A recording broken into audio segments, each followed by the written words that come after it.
So, you want some tips on basic training? Well, here I am to give you just a few. How's it going, everybody? My name is Sean Millette, and in today's video, I'm going to be giving you guys some tips about basic training that I think would help every single soldier. Before we get into today's video, make sure to leave a like, comment something down below, and also hit the subscribe button.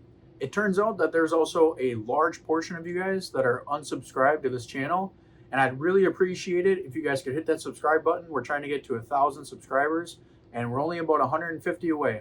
I'm putting this tip first because I think it's probably one of the most important ones, and that is to volunteer for different things. What I mean by this is there will be plenty of opportunities throughout your training to volunteer to help the drill sergeants out.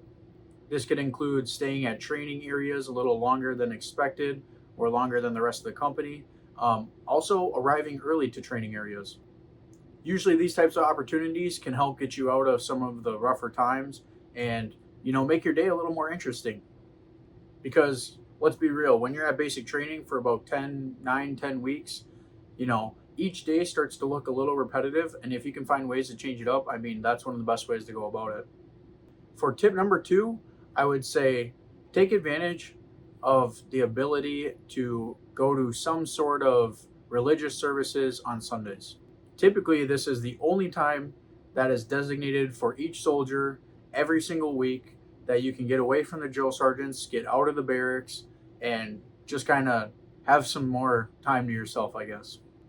And this goes for religious people and non-religious people. There are services for just about everything. And I heard something about possibly even cookies being handed out or little snacks or treats being handed out at services. The ones that I went to never had those, but hey, free food is free food. Now, obviously, with this power that is given to you, definitely use it to your advantage, but also don't overuse it, because there's a lot of things where you could wander off on post.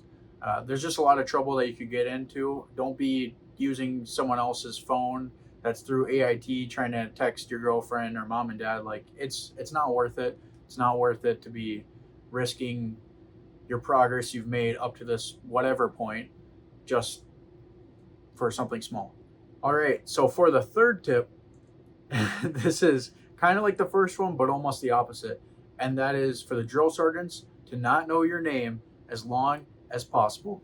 Obviously, throughout the course of 9 to 10 weeks, drill sergeants are going to learn names. They're going to get to know people. That's part of the process. However, you do not want your name to be the first one or one of the first that the drill sergeants know.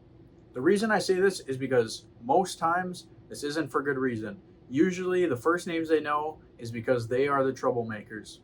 While drill sergeants aren't supposed to just pick on one individual, if you are causing problems, obviously things aren't going to go your way.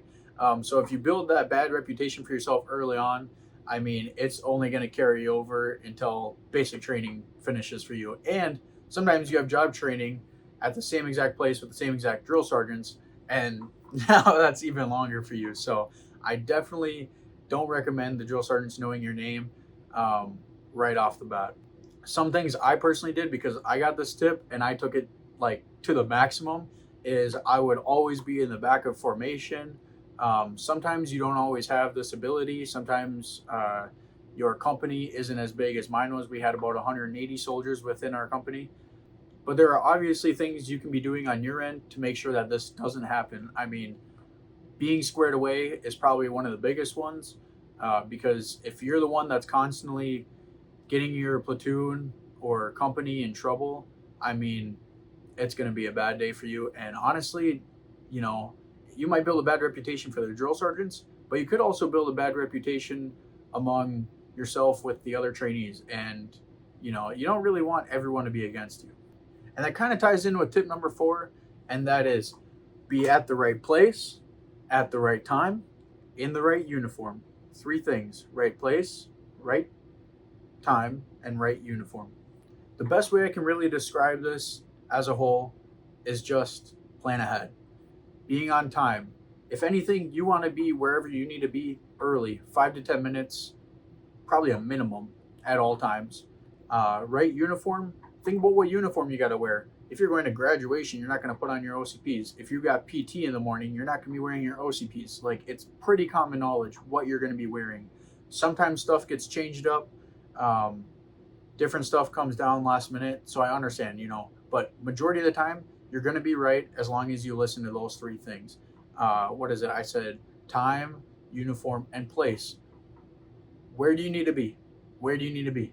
Go to where you need to be. It's that simple. Tip number 5 is plain and simple. Just be a good person and be a good soldier. Being a good person goes a really long way because,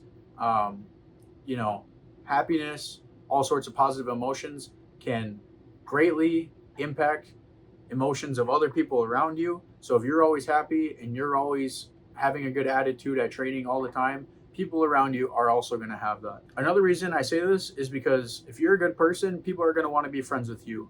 I graduated basic training almost 5 years ago already, and I still talk to some of the people I went to basic training with. As a matter of fact, our platoon from basic training still has an active group chat where somebody says something probably once every other month, and that's been a group chat for 5 years now. I mean, that is insane. I still connect with a lot of the people I went to training with all over the country. I might never hang out with them my entire life, but it's still just something about being at training together that we still connect. I mean, there's still stuff to talk about that we find all the time. So think ahead for yourself. Think about how you want your basic training experience to be, how you want to look at it, because a lot of it really reflects on yourself. If you have a poor attitude, you're going to be like, oh man, my basic training sucked. I hated it. Whatever. But if you got a positive attitude the whole way through, you're going to love basic training. You're going to miss it once you leave. Weird to say, but trust me, you will. And you're going to come out of there with new friendships that you didn't have before and you didn't know was possible. And now, for the rest of your life, you're going to have people throughout the country that, hey, maybe if you want to go on vacation to this state, so-and-so that lives there, and look at that. You got a place to stay or something. Who knows? So yeah, guys, those were 5 tips for basic training that really helped me and I hope can also help you. Anyways, guys, that's it for today's video. My name is Sean Millett, and have a great rest of your day.